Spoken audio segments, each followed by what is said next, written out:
সাকিব আল হাসান শালা 1 নম্বর সিটার, জোরে গান কথা ঠিক কিনা? এতদিন গোটা বাংলাদেশের লোক পাইকারি হারে ওরে ভালোবাসতো, অলরাউন্ডার ক্রিকেটার। এইবারে শালা একটা দল করে, জোরে গান কথা ঠিক কিনা? আর জনগণ লাগতে পারছে কথা কন না কেন, কথা কন না কেন?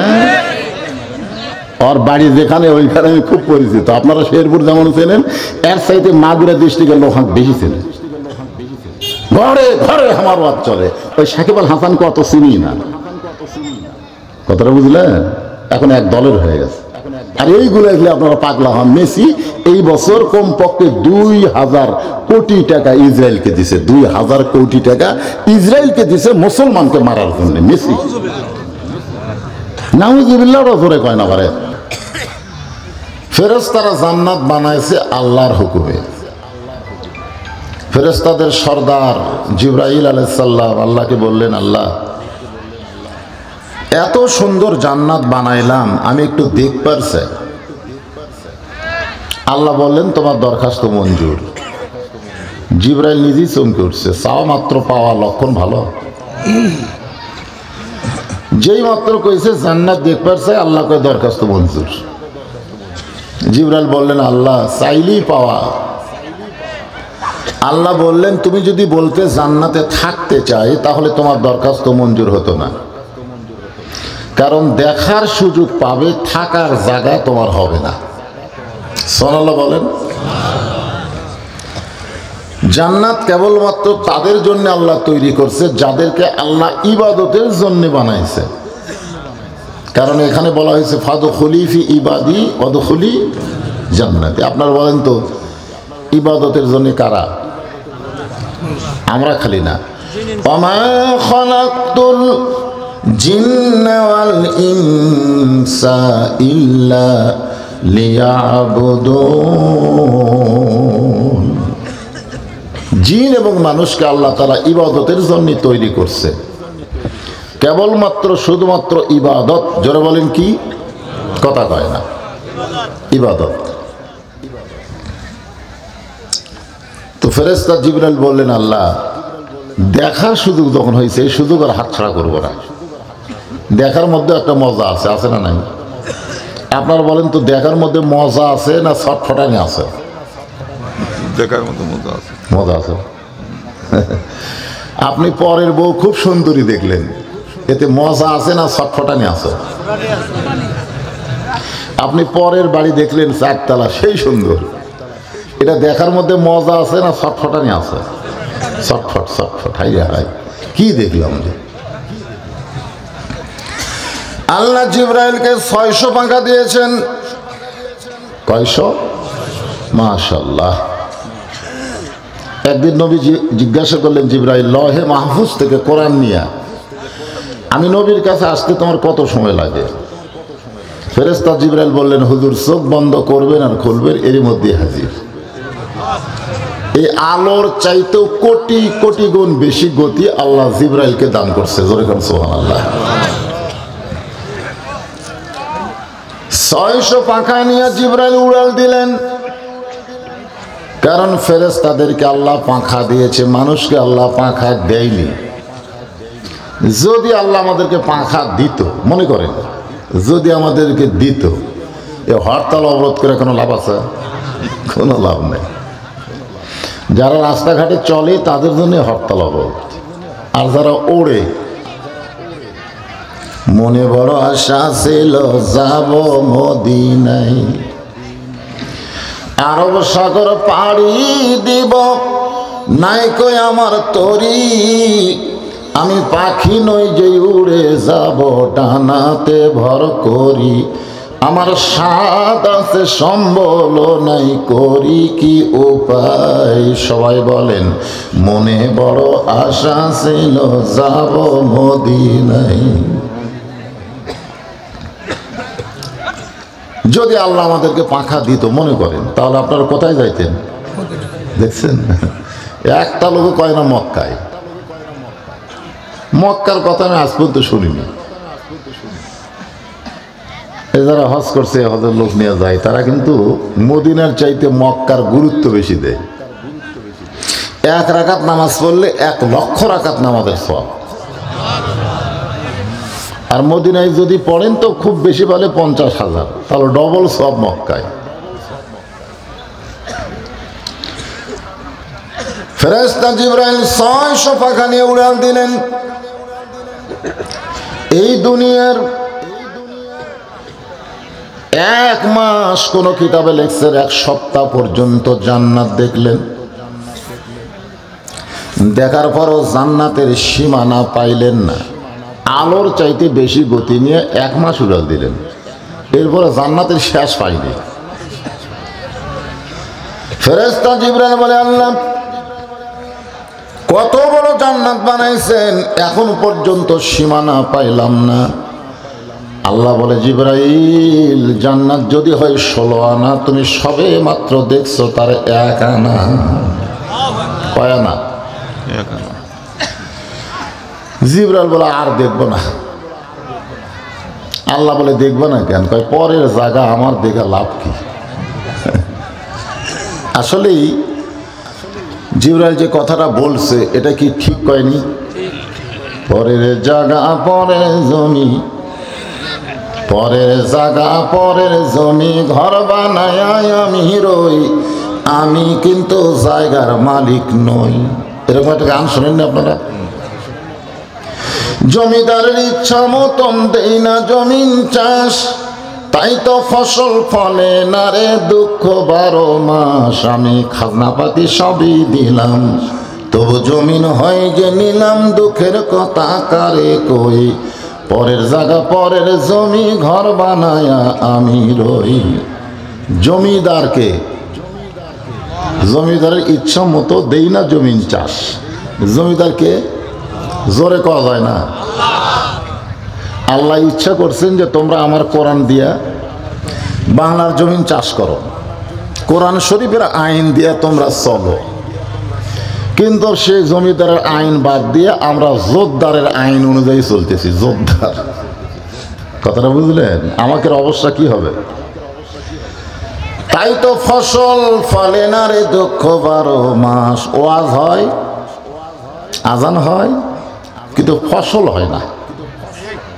এই যে ওয়াজ শুনতেছে, ফজরের মুসল্লি কম হবে, কারণ যে আইনে ফজর নামাজ পড়া লাগবে বক্তারা সে আইন প্রয়োগ করতে পারতেছে না, কারণ ওয়াজ করতেছে। 13 বছর ওয়াজ দিয়ে নবী মুসলমান হইল মাত্র 320 জন।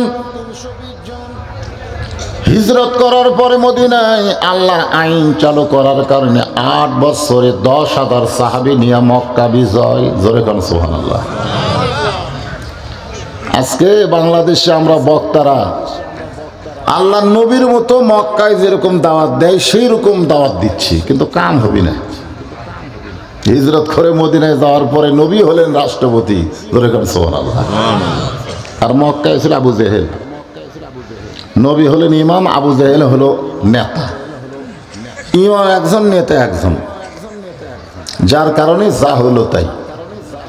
আর মদিনায় যাওয়ার পরে যিনি ইমাম তিনি নেতা। জোরে কোন সুবহানাল্লাহ।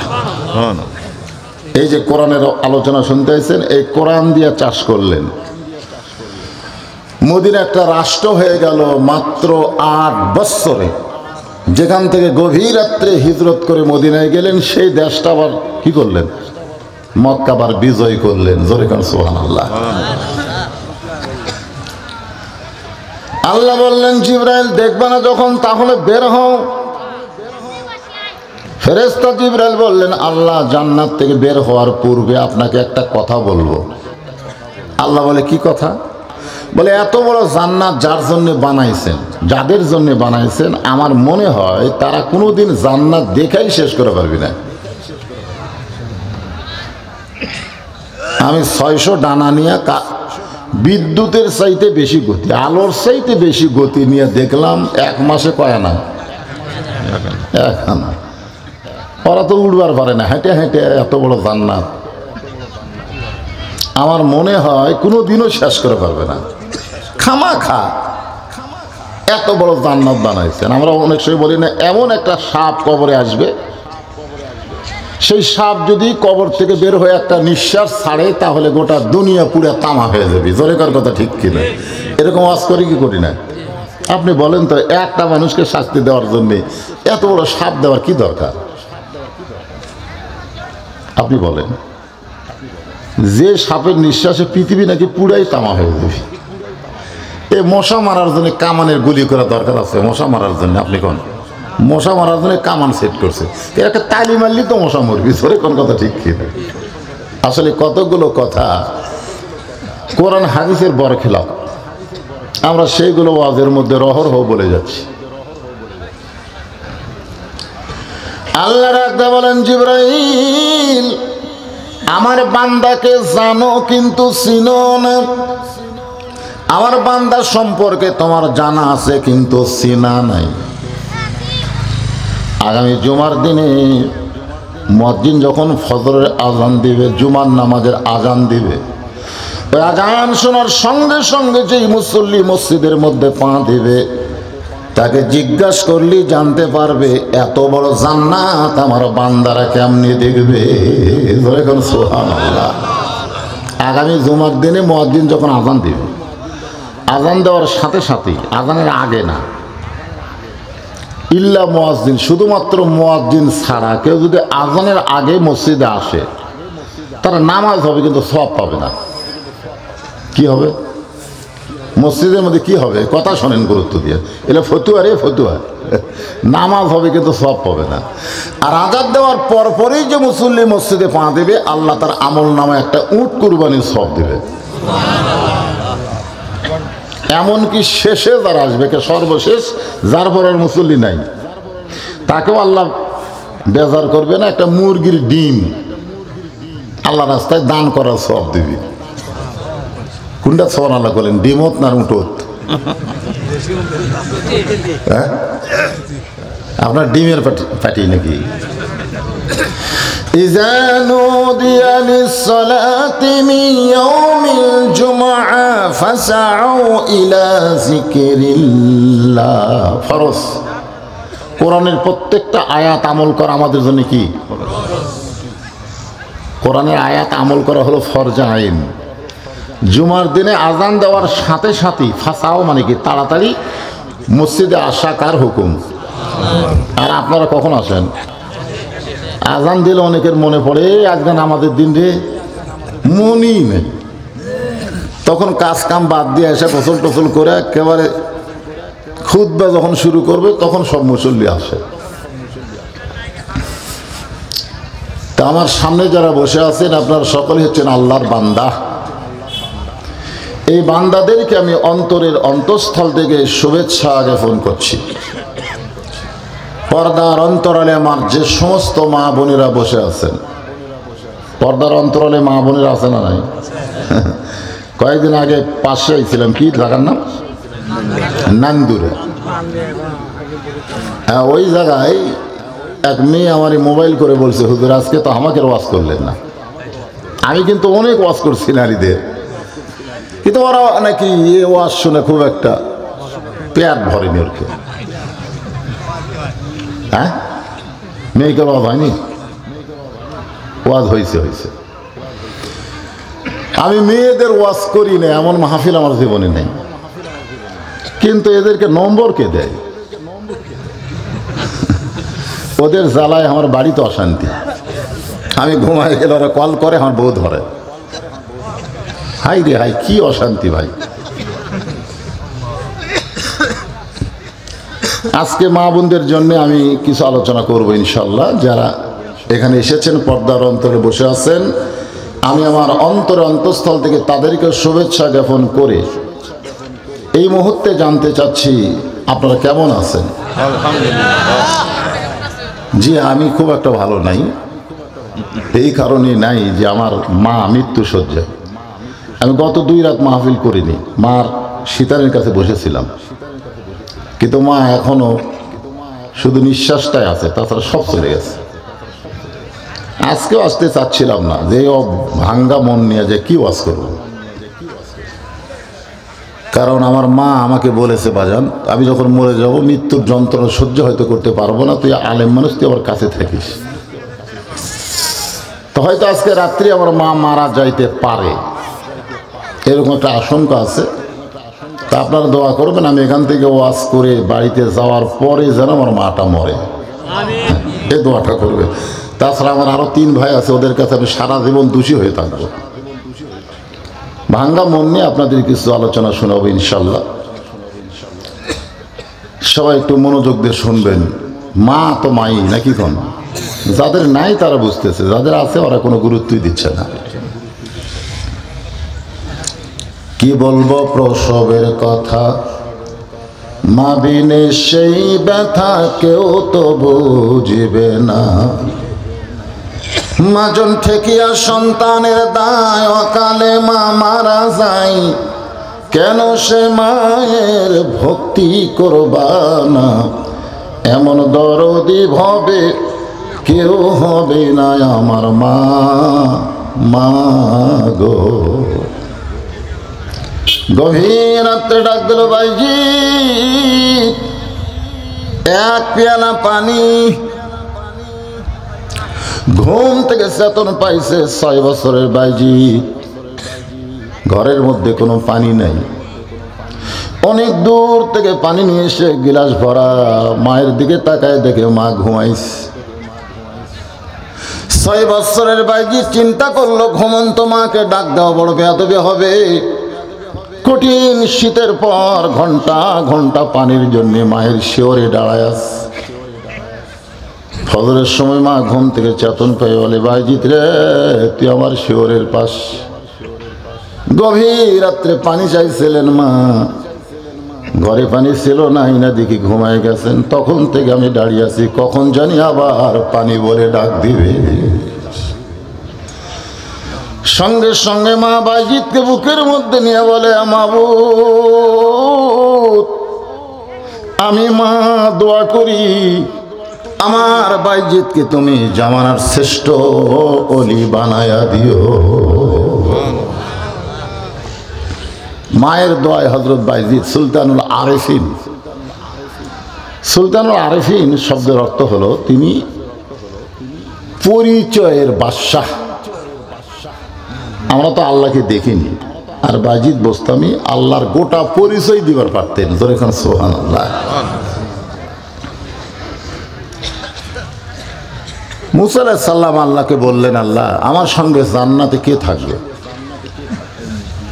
আল্লাহ বললেন, মুসা অমুক বাজারের একটা কসাই। মুসা বলে, আল্লাহ আমার সঙ্গে আর কি করো? কোরআনে যেখানে আয়াত আছে সেখানে আল্লাহ বলেছেন মুসা ও হারুন, মুসা ও হারুন। তো যে হারুন আমার সঙ্গে সবসময় থাকে, ফেরাউনের বিরুদ্ধে লড়াই করে, সে হারুনকে আমার সঙ্গে জান্নাতে রাখলে কেমন হয়? আল্লাহ বলে, মুসা তোমার চাওয়াতে হবে না, আমার চাওয়াই হবে। তুমি যখন জানতে চাইছো তাহলে শোনো, অমুক বাজারের একজন কি মুসা নবী তদন্ত করতে গেলেন কসাইকে কোন আমলের কারণে একজন নবীর সঙ্গে জান্নাতে থাকবে। গিয়ে দেখেন কসাই গোস্ত বিক্রি করতেছে, আর সামান্য গোস্ত যেগুলো ভালো বের হয় টোপলার মধ্যে রাখে। গোস্ত বিক্রি করা যখন শেষ হয়ে যায়, কসাই বাড়ির দিকে রওনা দিলে মুসা বলতেছে, কসাই ভাই আজকে রাতে আমি আপনার মেহমান হবার চাই। কসাই বলতেছে, গোস্ত টোপলা দেখে লোভ হয়েছে? মুসা বলে, আল্লাহ এমন একজন মানুষ মেহমান হবার চাইলে সে আমাদের গোস্তের টোপলার কথা বলে। আল্লাহ বলে, মুসা কথা না বলে জানবার যদি চাও তাহলে তাকে অনুসরণ করো। একটা ঘরের মধ্যে মুসা নবী জানলা দিয়া তাকায় দেখে কসাই ঘরের মধ্যে ঢুকে একটা ঝুবড়ি বের করলো। ওই ঝুবড়ির মধ্যে বসে আছে কসাইয়ের বুড়ি মা। সারাদিন পেশাব পায়খানা করেছে কসাই, পেশাব পায়খানা পরিষ্কার করে মারে সুন্দর করে গোসল করায়, সুন্দর শুকনো কাপড় পরায়া ওই গোস্তগুলো জাল দেওয়ার পরে কবিতর যেমন তার বাচ্চারে খাওয়ায়, কসাইয়ের মায়ের মুখে কোনো দাঁত ছিল না। চাবায়া চাবায়া মায়ের মুখে যখন দেয়, মা পেট ভরে গেলে 2খানা হাত তুলে বলে, মাবুদ আমার যেই সন্তান মাকে এত ভালোবাসে, সেই সন্তানকে তুমি মুসা নবীর সঙ্গে জান্নাত দিও। কসাই বলে, মা, একজন কসাই কোনোদিন নবীর সঙ্গে জান্নাতে হবার পারে না, তোমার দোয়া আল্লাহ কবুল করবে না। মুসা জানলা থেকে চিৎকার বলে, কসাই ভাই, মায়ের দোয়া আল্লাহ কোনোদিন ফেরত দেয় না। আমি হলাম মুসা পয়গম্বর, আল্লাহ আমার সঙ্গেই তোমার জান্নাত দিবে। জোরে কর সুবহানাল্লাহ।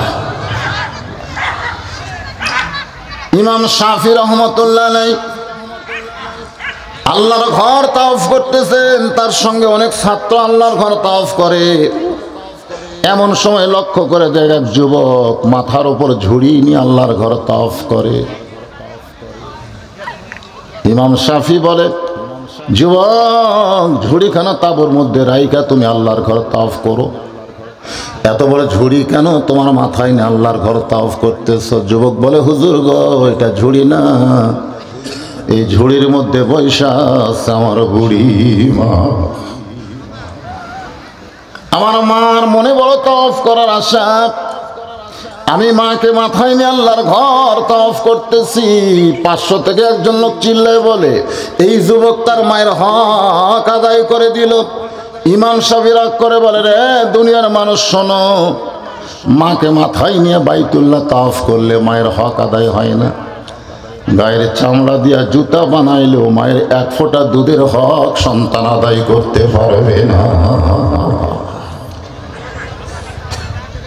আমাদের অনেকের মা দুনিয়া থেকে চলে গেছে, আর আমার বাবা চলে যাচ্ছে।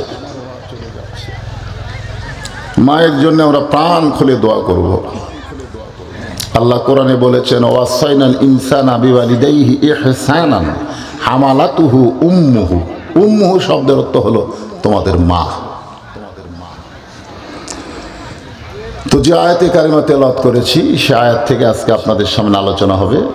এর ফাঁকে ফাঁকে আমাদের মা বোনদের জন্য কিছু আলোচনা করা দরকার, ঠিক কিনা বলেন? হ্যাঁ, মায়েরা যারা বসে আছেন পর্দার অন্তরালে, পর্দার ভিতরেই থাকবেন, পর্দার বাহিরে আপনি আসবেন না।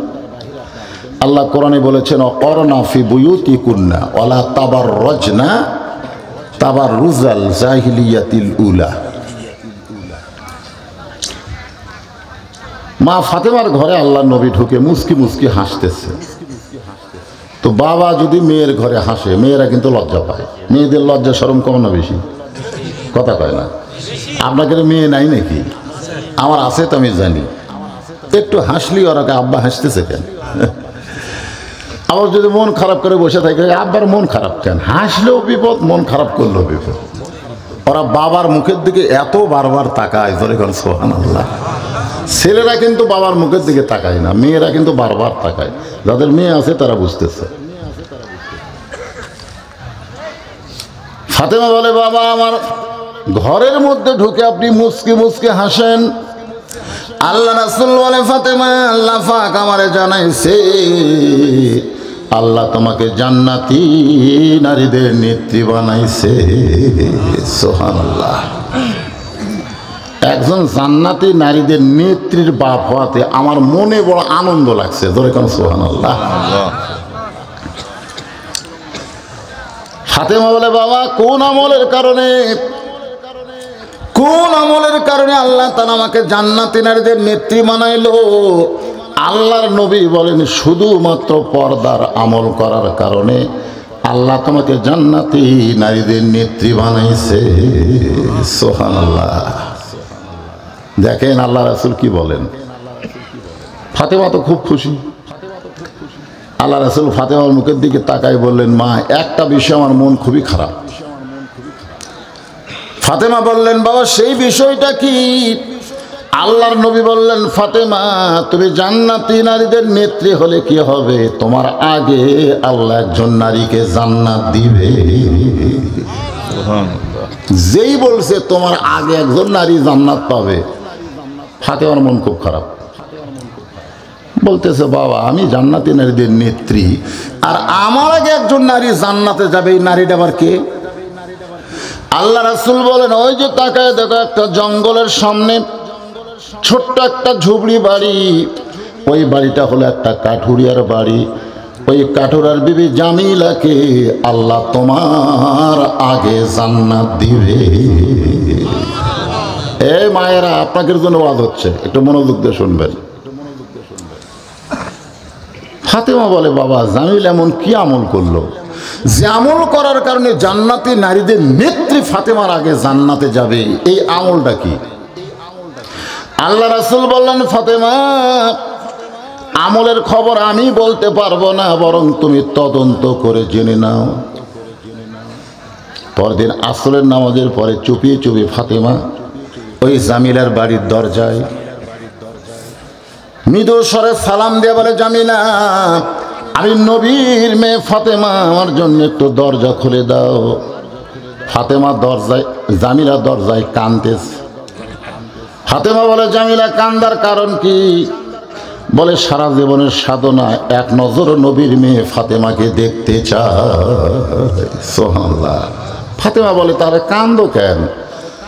দরজা খুলে দিলি তো আমার সঙ্গে তোমার দেখা হবে। জামিলা বলতেছে, ফাতেমা গো, আমার স্বামী এখন বাড়িতে নাই, আর স্বামীর হুকুম ছাড়া ফাতেমার জন্য দরজা খুলতেও আমি বড় ভয় পাই। এ মায়েরা ভালো করে শোনেন, ফাতেমা হলো পর্দানিশী আর জামিলা হলো স্বামীর কেমন ভক্ত। মেহেরবানি করে আজকের মতো আপনি ফেরত যান। আমার স্বামী যখন কাঠ বেছে রাত্রে বাড়ি আসবে, স্বামীর কাছ থেকে হুকুম নিয়ে রাখবো, আগামীকাল এই সময় আসা মাত্রই আপনার জন্য দরজা খুলে দেব। ফাতেমা চমকে উঠছে, হায় হায় হায় হায় রে, নবীর মেয়ে ফাতেমার জন্য দরজা খুলতে যদি স্বামীর হুকুম লাগে, এর ঘরের মধ্যে কি আমল আছে এটা আমাকে দেখাই লাগবে, যে আমল করার কারণে আমার আগে জান্নাতে যাবে। ফাতেমার আকর্ষণ বাড়ছে না কমছে? জোরে কোন? নবীর মেয়ে ফাতেমা, তার জন্য দরজা খুলতে স্বামীর হুকুম লাগে, আর হামাকের গুলা দরজা খুলতে দেওয়ারা যদি রাগে ভাবে। ভাই যখন মালয়েশিয়া যায় তখন দেওয়ারা করে যা মশান বাড়ে ভাই। আমার মায়েরা যারা পর্দার অন্তর আছেন, আজকে আপনাদের জন্য আলোচনা করব, তার আগে আমার বাবাদের জন্য ওয়াজ হচ্ছে। ইয়া আইয়ুহাল্লাযীনা আমানুত্তাকুল্লাহা হাক্কা তুকাতিহি ওয়া লা তামুতুন্না ইল্লা ওয়া আনতুম মুসলিমুন। আল্লাহু আকবার, আল্লাহু আকবার। যারা আল্লাহকে বিশ্বাস স্থাপন করেছ, আল্লাহ বলেছেন তোমাদের 1 নম্বর আমল হচ্ছে আত্তাকুল্লাহ। ভয় করতে হবে কাকে? সত্যি করে বলেন তো, বর্তমানে আমরা ভয় করি কাকে? হ্যাঁ, কে কি বলতেছে? কেউ কয় পুলিশ, কেউ কয় প্রধানমন্ত্রী। হায় হায় হায়। আপনারা যখন ওই যে আপনাদের উপজেলাতে একটা মডেল মসজিদ বানায়নি, ওই মসজিদে যদি জোহরের নামাজ পড়বার যান আর পাওয়ার যদি 2000 টাকার জুতা থাকে, আপনি বলেন তো জুতারা কি দরজা থবেন? কুটিলে যাবেন। মসজিদের মধ্যে কার ভয় নিয়ে যাচ্ছেন? পুলিশের ভয়ে, হাসিনার ভয়ে, না চোরের ভয়ে? যখন মানুষের তৈরি আইন দিয়ে বাংলাদেশ চলবে, তখন চোর ডাকাতের মশান বেশি হবে। আজকে আমাদের বাংলাদেশে যারা চোর ডাকাত বাটপার, এদেরই কিন্তু মশান বেশি। জোরে কোন কথা ঠিক কিনা? আল্লাহর ভয় চোরের ভয় একসঙ্গে যদি রয়, তার কোনোদিন নামাজ কবুল হয়? আত্তাকুল্লাহ শব্দের অর্থ ভয় কার? আরো জোরে বলেন, ভয় কার? আত্তাকুল্লাহ দেখার জন্যে, আত্তাকুল্লাহ আল্লাহর ভয়টা দেখার জন্য হযরত ওমর অর্ধ পৃথিবীর খলিফা ছদ্মবেশে মদিনার অলি গলি ঘুরতেছে, যে আল্লাহর ভয়টা কি এটা দেখার জন্য। সুবহানাল্লাহ, আত্তাকুল্লাহ। হঠাৎ হযরত ওমর দেখতে পায় বিস্তীর্ণ মরুভূমির ভিতরে একজন রাখাল উট আর দুম্বা চড়ায়। ওমর ফারুক আল্লাহর ভয় দেখার জন্য রাখালকে সালাম দিয়ে বললেন, রাখাল ভাই, আমার পেটে ক্ষুধা লাগছে, আমি উটের 1 পেয়ালা দুধ চাই। রাখাল মুচকি মুচকি হাসে। ওমর ফারুক বলে, রাখাল হাসার কারণ কি? বলে, হাসার কারণ হলো তুমি আমারে সালাম দিলে উত্তর দিব না, দুধ চাইলেও তোমাকে দেওয়া যাবে না, আগে তোমার পরিচয় দাও। ওমর ফারুক চিন্তায় পড়ে গেল, আত্তাকুল্লাহ, আল্লাহর ভয় দেখার জন্য আমি ছদ্মবেশ ধারণ করেছি, এখন যদি আমার পরিচয় দেই তাহলে গুমুর ফাঁস হয়ে যাবে। এমন সময় আল্লাহর কোরআন বলে, ওমর, রাখাল যখন তোমার পরিচয় চাইছে তুমি আসল পরিচয় দাও। তোমার আসল পরিচয় হলো মিল্লাতা আবিকুম ইব্রাহিম ওয়া সাম্মাকুমুল মুসলিমিন। বাইরে আমাদের জাতির পিতা।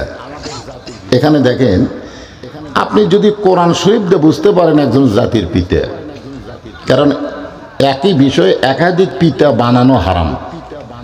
যেরকম জন্ম দেওয়া পিতা কয়জন, আদি পিতা কয়জন, জাতির পিতা কয়জন।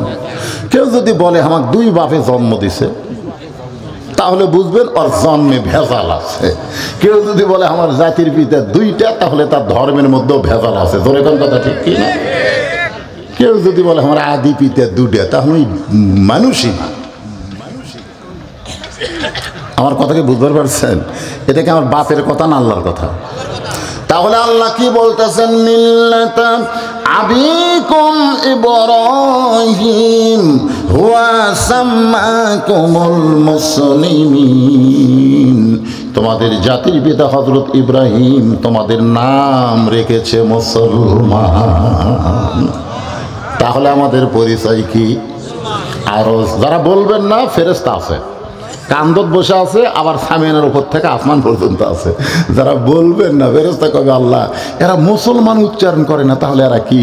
আল্লাহ তখন বলবেন, অমিনান নাসি মাইয়াকুলু আমান্না বিল্লাহি ওয়া বিল ইয়াউমিল আখিরি ওয়া মা হুম বিমুমিনিন।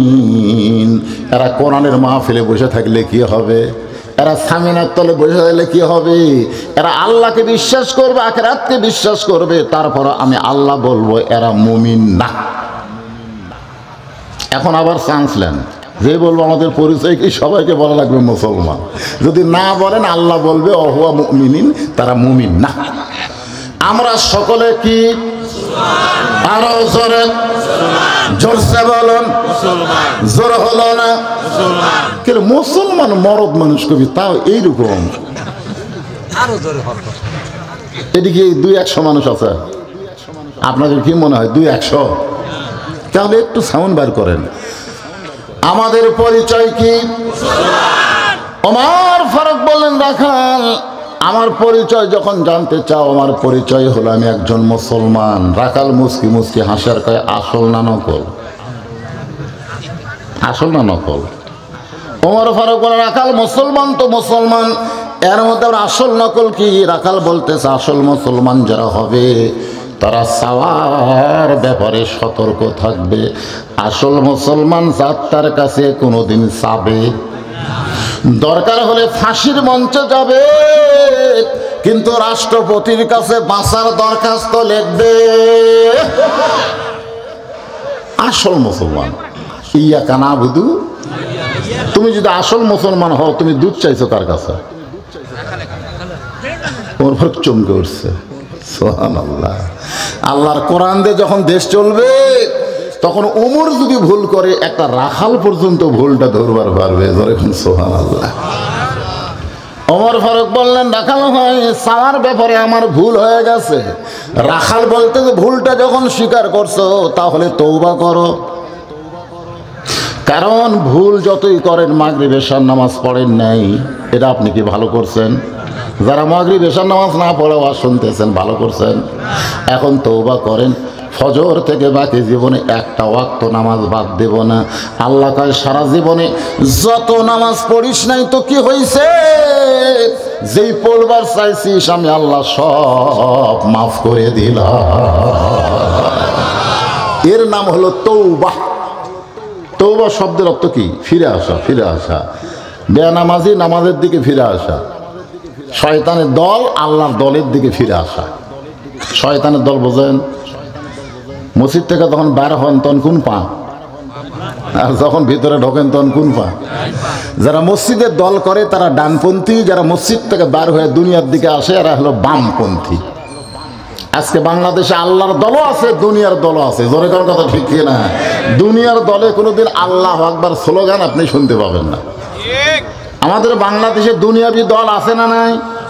তাদের দলের স্লোগানে কোনোদিন আল্লাহু আকবার শুনছেন? লিল্লাহি তাকবীর। কে বেজার? আইরে শয়তান বেজার ভাই। আল্লাহ রাসূল কয় যত জোরে তাকবীর দিবে শয়তান তত জোরে পলাবি। পলানা যদি খুব জোরে হওয়ার পিছন দিয়ে বাতাস বাড়াবি। পিছন দিয়ে কি বাড়াবি? বাতাস। বাতাস। ওমর ফারুক ঠিক বলতে যে ঠিক আছে ভাইজান আমি তওবা করতেছি। রাখাল মুচকি মুচকি হাসে। ওমর বলে হাসো কেন? বলে তুমি মূর্খ মানুষ, তওবা কেমনে করবা? তুমি মূর্খ মানুষ, তওবা কেমনে করবা? ওমর ফারুক চমকটা বলে রাখাল আমার মধ্যে মূর্খামি কি দেখলে? রাখাল বলতেছে চাওয়ার ব্যাপারে যে সতর্ক হয় না সে সব চাইতে বড় মূর্খ। চাওয়ার ব্যাপারে যে সতর্ক না, দয়াল বাবার দরবারেতে কেউ ফিরে না খালি হাতে। ওই কি জ্ঞানী না মূর্খ? কথা কয় না কেন? আল্লাহ ধন নবীরে দিয়া আল্লাহ আছে গায়েব হইয়া, নবীর ধন খাজা নিয়ে শুয়ে আছে আজমিরে। কেউ ফিরে না খালি হাতে খাজারে তোর দরবারে। এরা শিক্ষিত না মূর্খ? জোরে কর না কেন? চাওয়ার ব্যাপারে যারা সতর্ক না এরা হলো 1 নম্বর মূর্খ। তুমি মূর্খ মানুষ, তুমি তওবা কেমনে করবা? বরং আমি তওবা করাই, তুমি আমার সঙ্গে তওবা পড়ো। এবার রাখাল হযরত ওমরকে তওবা পড়াচ্ছে। সবাই আমার সঙ্গে পড়েন আস্তাগফিরুল্লাহ। পড়েন আস্তাগফিরুল্লাহ রাব্বি মিন কুল্লি জামবি ওয়া তুবু ইলাইহি। আপনার এই তওবা করার সাথে সাথে বেগুনা মাসুম হয়ে গেলেন, আপনাদের কোনো পাপ থাকলো না। আর একবার আমার সঙ্গে পড়েন লা হাওলা। পড়েন লা হাওলা ওয়ালা কুওয়াতা ইল্লা বিল্লাহিল আলিয়্যিল আযীম। ওমর ফারুক তওবা করার পরে বলতেছে ও রাখাল ভাই আল্লাহর হস্তে উটের 1 পেয়ালা দুধ দাও। কার হস্তে? আল্লাহর হস্তে মাছ আড্ডা ভিক্ষা দাও। এরকম ফকিরা কয় কি কয় না? কার হস্তে? আল্লাহ। অনেকে ফকিরা বলে লা ইলাহা ইল্লাল্লাহ মাছ আড্ডা ভিক্ষা দাও। আপনাকে এলাকাতে এরকম কয়? আমার এলাকায় হাঁক মারে। তখন মেয়েরা যদি কলেমা জোরে শুনবা এই ফকির আগে হাঁক দাও, তখন আবার বলে লা ইলাহা ইল্লাল্লাহ মাছটা ভিক্ষা দাও। ওমর ফারুক বললেন আল্লাহর হস্তে উটের 1 পেয়ালা দুধ দাও। রাখাল মুচকি মুচকি হাসে। ওমর ফারুক বলে আবার হাসো কেন? বলে হাসার কারণ হলো তওবা করার পরে তুমি আবার মুনাফিকি করলে।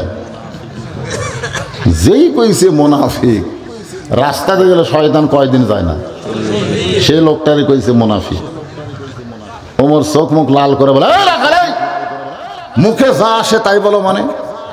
আমার মধ্যে মুনাফিকের কি দেখলা? রাখাল বলতেছে অত চিল্লাস কে? তো চিল্লেনি কে দেখে? কোরআন শরীফ পড়ে দেখ লিমা তাকুলু মালা তাফালুন। মুখের সাথে অন্তরের যার মিল থাকবে না এ হলো মুনাফিক। তুমি সত্যি করে বলো আমি উটের মালিক। আমি যদি উটের মালিক হইতাম তুমি আমাকে রাখাল বললা কেন? আর যখনই রাখাল বলছো তখন তোমার মন বলতেছে আমি উটের মালিক না। আর মালিক বাদ দিয়ে রাখালের কাছে আল্লাহর হস্তে চাইলেও রাখাল দিবার পারবে, যার প্রমাণ আমি নিজে। পাবনা বাইকলা টেস্ট থেকে কেবল নামছি, ইতিমধ্যে 1 লোক দৌড়ে এসে হাতের মধ্যে 100 টাকা দিয়ে কয় হুজুর দোয়া করেন। সকসকা টাকা পকেটে থেকে বললাম কি দোয়া? বলে বইয়ের পেটে বাচ্চা আছে, আল্লাহ যেন একটা পুত্র দেয়। চিন্তা করলাম কে রে, আমি তো 3 মেয়ের বাপ। তখন পকেট থেকে 200 বের করে দিলেন। বলে হুজুর আমি 1 স্বপ্নে 200 জ্ঞান। বলে তুইও জাহামত তাই। আমি 3টা মেয়ের বাপ রে, আমার দোয়া দিয়ে যদি পুত্র সন্তান হতো তাহলে আল্লাহ আমাকে একটা দিত। তুই তো জানিস না 2 মেয়ের পরে 15 বছর আমি স্টপ দিছি, দিয়ে একটা বেটার জন্য আবার চান্স হয়েছে, আবার কন্যা সন্তান। তখন বলে হুজুর আপনার ডাব নিলেন, আমার ডামাক দেন। পরে 100 টাকা দেই মাত্র দিছি, মারছে দৌড়। আমি কোথায় যাই? বলে বেটা চলের বাপের কাছে। আমি বললাম কোনো হুজুরের কাছে না, কোনো পীরের কাছে না, কোনো মাজারে না, পাইতে যদি চাও তাহলে মালিকের কাছে চাও। জোরে কোন কার কাছে? দেওয়ার মালিককে। রাখাল বলে পথিক সত্যি যদি উটের এক পেয়ালা দুধ চাও, তাহলে এখান থেকে মালিকের বাড়ি হলো 10 মাইল দূরে। ওই মালিকের বাড়ির দরজা দিয়া বলো, মালিক তোমার রাখাল উট আর দুম্বা চড়াই, তুমি মালিক যদি হুকুম দাও তাহলে রাখাল আল্লাহর হস্তে উটের এক পেয়ালা দুধ দিবে। ওমর ফারুক বলে, রাখাল ভাই খামাখা অত দূর মালিকের বাড়ি যাওয়ার দরকার নাই, তোমারে 2টা টাকা দিলাম, এই 2টা টাকার বিনিময়ে উটের এক পেয়ালা দুধ দাও। রাখাল চিল্লায় বলে, ফথিক তুমি হযরত উমরকে চেনো? যদি হযরত উমরকে চিনতা তাহলে এরকম বেসাইজা কথা বলতা না। ওমর ফারুক বলে, ভাই কি বেসাইজা কথা? রাখাল বলে, আল্লাহর আইন দিয়ে এখন রাষ্ট্র চলে। সুবহানাল্লাহ। যদি উমরের গুপ্ত বাহিনী দূর থেকে দেখবার পায় তুমি আমার 2 টাকা ঘুষ দিছো, আর মালিক বাদ দা তোমাকে এক পেয়ালা উটের দুধ দিলাম, তাহলে তোমাকেও ধরবে আমাকেও ধরবে। এই বয়সে কি তুমি ধরা পড়বার চাও? ওমর ফারুক বলে, রাখাল রে তাহলে চলো পাহাড়ের গুহার মধ্যে যাই। ওই গুহার মধ্যে গিয়া গোপনে তোমাকে 2টা টাকা দিব, তুমি গোপনে উটের এক বেলা দুধ দিবে, তোমার মালিকও জানতে পারবে না, ওমরের গুপ্ত বাহিনীও দেখতে পারবে না। রাখাল চিল্লে বলে, তুমি ভণ্ড, তুমি ভণ্ড, তুমি ভণ্ড। ওমর ফারুক বলে, রাখাল আমার মধ্যে ভণ্ডামির কি দেখলা? রাখাল বলে, পথিক রে, ওমরের গুপ্ত বাহিনী দেখতে পাবে না, আমার মালিক জানতে পারবে না, কিন্তু রাখালের আল্লাহ সব কিছু দেখতে পায়। কে দেখতেছে? আত্তাকুল্লাহ, আত্তাকুল্লাহ।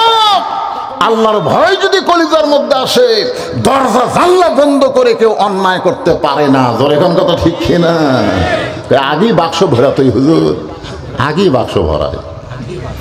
আল্লাহ কোরআনে বলেছে, ইন্নাল্লাহা ইয়ামুরুকুম, এই ভোটের আয়াত, ভোটের আয়াত। ভোট না থাকলেও কোরআনে আয়াত আছে না নাই? আছে। ইন্নাল্লাহা ইয়ামুরুকুম আন তুআদ্দুল আমানাতি ইলা আহলিহা ওয়া ইযা হাকামতুম বাইনান নাস আন তাহকুমু বিল আদল। তোমাদেরকে সাক্ষী দেওয়ার যে আমানতটা আমি আল্লাহ দিয়েছি, সাক্ষী দেওয়া, সিল মারা মানে কি দেওয়া? যে আমানত তোমাদেরকে আমি দিয়েছি, এটা খিয়ানত করো না। এমন একজন মানুষকে এই সিলটা মারবা যে মানুষের মধ্যে ওই হাকামতুম বাইনান নাস আন তাহকুম বিল আদল, যে মানুষের মধ্যে আদল ইনসাফ প্রতিষ্ঠা করবে, নিজে কোনো বিচার করবে না, আল্লাহর আইনে বিচার করবে, এমন একজন মানুষকে তোমরা এই আমানতটা দাও। কথা কয় না, কথা কয় না। এটা আমার বাপ দাদা ইচ্ছা কইতেছি, আল্লাহর কোরআনের আয়াত। একটু মনোযোগ দিবেন। ওমর ফারুক এক দৌড় মারছে পাহাড়ের পাদদেশে জায়নামাজ বিছায়া, সালাতুশ শুকুর 2 রাকাত নামাজ পড়ে আল্লাহর কাছে বলতেছে, আল্লাহ তোমার কোরআন যখন দুনিয়াতে চালু থাকবে তখন মানুষ কেবলমাত্র আল্লাহর ভয় ছাড়া অন্য কারো ভয় করবে না। সুবহানাল্লাহ। আপনি বলেন তো, কোরআনের আইন হলো চুরি করলে চোরের হাত কাটা। এই আইন যদি আমাকে দেশে চালু থাকতো, আপনি 2000 টাকার জুতা মসজিদের মধ্যে নিয়ে যাওয়া লাগবে। জুতা কেন, 1 টোপলা সোনাও যদি থাকে মসজিদ দরজা তুলবেন, তুই নামাজ পড়বেন, চোর হাত দিবার চাবি, যে হাত দিবার চাবি আর ইমান বলবি কে হাত তো দিচ্ছ, হাত থাকবি তো। একটা চোরের যদি হাত কাটা হয়, গোটা শেরপুর উপজেলা খুঁজে অনুরীক্ষণ দিয়েও কোনো চোর পাওয়া যাবে না। জোরে কোন কথা ঠিক কিনা? এটা কার আইন? জোরে কোন, এটা কার আইন? আর আল্লাহর আইন ছাড়া আত্তাকুল্লাহ হাক্কা তুকাতিহি ওয়ালা তামুতুন্না ইল্লা ওয়া আনতুম মুসলিমুন। পরদিন ফাতেমা চুপি চুপি, মনে আছে না ভুলে গেছে? কোন আমলের কারণে কাঠুরার বউ, মেয়ের আবার অধৈর্য, ওদের জন্য কিন্তু অবস্থা করা। আবার কবিকে ওই যে ধরে থেকে গেছে, আর মনে আছে নাকি? ফাতেমা চুপি চুপি কোন আমলের কারণে কাঠুরার বউ আমার আগে জান্নাতে যাবে এটা দেখার জন্যে চুপি চুপি যখন রওনা দেয়, এমন সময় ছোট্ট ছেলে হোসাইন ডাক দে, বলে, মা মা গো, গতকাল বিকেলবেলা তোমারে পাইনি, আজকেও চোরের মতো কোথায় যাও? আমিও তোমার সঙ্গে যাওয়ার চাই। ফাতেমা চমকে উঠছে। হাসান হলে বোঝান যাইতো, কিন্তু হোসাইনকে বুঝায় কোনো লাভ, কারণ জেদি। কি করবে ফাতেমা? হোসেনকে সঙ্গে করে নিয়ে ওই জামিলার ঘরের দরজায় হোসেন চিল্লাই বলে, মা একটা ভাঙ্গা বাড়ির দরজায় তুমি গতকাল আইছিলে, আজকে আবার আইসো, এই বাড়িতে এমন কি আছে মা? তুমি কেন আসো বাড়ির দরজায়? দুনিয়ার সব তোমার কাছে যাবে, তুমি কারো কাছে যাবা না। ধরে কোন সুবহানাল্লাহ। এটাই হলো সন্তানের কথা। আমার মাকে বেড়ে বেড়ে খাবি রে। আমরা 4 ভাই, জোরে কোন কয় ভাই? মাও বাঁটালিছি, মাও আমরা 4 ভাই বাঁটালিছি। আমার বাড়িতে 1 মাস, ওর বাড়িতে 1 মাস, ওর বাড়িতে 1 মাস। মা কয়, এক পেটের মধ্যে তোরা 4 জন রে, এক পেটের থেকে 4 জনক জন্ম দিলাম, আর আমি এখন বেড়ে বেড়ে খাই। আহা, সন্তান বলতেছে, মা তুমি কেন এখানে আসো? এই বাড়ির যাই আছে তাই তোমার কাছে যাবে। এমন সময় ফাতেমা বললেন, জামিলা দরজা খুলে দাও। জামিলা বলতেছে, 1 ঘন্টা হলে দাঁড়িয়ে আছে, আপনি আসা মাত্রই দরজা খুলে দেব। ফাতেমা বলতেছে, তাহলে দেরি করতেছো কেন? বলে, কে যেন চিৎকার দিয়ে কথা বলল, ওই ছোট বাচ্চাকে নিয়ে যদি ঢুকতে চান তাহলে আজকের মতো আপনি ফেরত যান, কারণ আমার স্বামী শুধু আপনার ব্যাপারে অনুমতি দিছে, আপনি আবার অন্য কাউকে নিয়ে আসবেন সেইটার অনুমতি আমার স্বামী দেয়নি। ফাতেমা বলতেছে, ছোট্ট ছেলে, মাত্র 4 বছর। জামিলা বলতেছে, আপনি কি পর্দা বোঝেন না? ফাতেমা বলতেছে, আপনি কি পর্দা বোঝেন না? 2 বছরের বাচ্চা হইলে অনুমতি লাগে না, কিন্তু 4 বছর হলেই অনুমতি লাগবে। আপনি 2 বছর বাচ্চার সামনে আপনার বউকে আদর করেন, চুমা খান, যা ইচ্ছা তাই করেন, তুমি খালি দেখতে পারবি, বুঝবার পারবি না। কথাটা খেয়াল করে শুনবেন। যখন 2 বছর পার হয়ে যাবে তখন ওর মেমোরি কার্ড থাকবে, আল্লাহ একটা মেমোরি কার্ড দিবে, কমপক্ষে 2 ঘন্টায় লোড করে থাকবে। ওর সামনে যদি আপনি চুমা খান, বউকে হালাল বউ চুমা খেলেন, অসুবিধা কি? কিন্তু বাইরে এসে অন্য কাউকে বলতে পারে, আব্বা তাই মাছ চাপায় ধরছিল রে। এই জন্য নিজের বাচ্চার সামনেও আমার হালাল বউকে আমি আদর করতে পারবো যদি সে 3 বছর 4 বছর হয়। আজকের মতো আপনি ফেরত যান। সঙ্গে সঙ্গে হোসেন মায়ের হাত ধরে বলতেছে, মা এই বাড়িওয়ালার মেয়েটা খুব খারাপ মেয়ে, এই মেয়েটা কোনোদিন ভালো মেয়ে হতে পারে না, আমি সঙ্গে থাকার কারণে তোমার জন্য দরজা করে না, এই মেয়েটা অত্যন্ত খারাপ মেয়ে। সঙ্গে সঙ্গে ফাতেমা হোসেনকে বুকের মধ্যে নিয়ে কপালে একটা চুমা দিয়ে বলে, বেটা রে, তুই যারে খারাপ বলতেছিস তোর নানা বলেছে তোর মায়ের আগে ওই মেয়েটা জান্নাতে যাবে। তুই যাকে খারাপ বলতেছিস তোর নানা কইছে, নানা ওই মেয়েটা তোর মায়ের আগে জান্নাতে যাবে। সঙ্গে সঙ্গে হোসেন বলতেছে, মা তাহলে নকল জায়গা ঘুরে লাভ কি? আসল জায়গা চলো। আসল জায়গা মনে বড় আশা ছিল যাব মদিনায়। দিনাজপুরের লোকেরা বলল, আব্দুল আলিম ভাই শুধু মদিনার কথা কেন বলেন? গানের মধ্যে বলেন, মনে বড় আশা ছিল যাব মক্কা মদিনায়। আপনি মক্কা বাদ দিয়ে খালি মদিনার গান গান। আব্দুল আলিম বলে, রে দুনিয়ার মুসলমানেরা শোনো, ওই মদিনার মানুষটাকে কেউ যদি আমল করতে পারে, মদিনার মানুষটাকে কেউ যদি মহব্বত করতে পারে, তার সুন্নত আদর্শ যদি গ্রহণ করে, তাহলে শুধু মক্কা না, মক্কার মালিক আল্লাহ পর্যন্ত তার হইয়া যাবে। এই জন্য আমার সঙ্গে সকলে বলবেন, উপায় নাই রে, উপায় নাই রে, উপায় নাই, নবী বিনে আল্লাহ পাওয়ার উপায় নাই। কেরে যুবকেরা, নবী বিনে না মেসি বিনে? কয়দিন আগে সাকিব আল হাসান শালা 1 নম্বর সিটার, জোরে গণ কথা ঠিক কিনা? এতদিন গোটা বাংলাদেশের লোক পাইকারি হারে ওরে ভালোবাসত, অলরাউন্ডার ক্রিকেটার। এইবারে শালা একটা দল করে, জোরে কোন কথা ঠিক কিনা? আর জনগণ লাগতে পারছে। কথা কন না কেন, কথা কন না কেন? ওর বাড়ি যেখানে ওইখানে আমি খুব পরিচিত। আপনারা শেরপুর যেমন চেনেন, এর চাইতে মাগুরা ডিস্ট্রিক্টের লোক বেশি চেনে। ঘরে ঘরে আমার ওয়াজ চলে। ওই সাকিব আল হাসানকে অত চিনি না, কথাটা বুঝলেন? এখন এক দলের হয়ে গেছে। আর এইগুলো এগুলো আপনারা পাগলা হন। মেসি এই বছর কমপক্ষে 2000 কোটি টাকা ইসরায়েলকে দিছে, 2000 কোটি টাকা ইসরায়েলকে দিছে মুসলমানকে মারার জন্য মেসি। নাউজুবিল্লাহ জোরে কয় না পারে।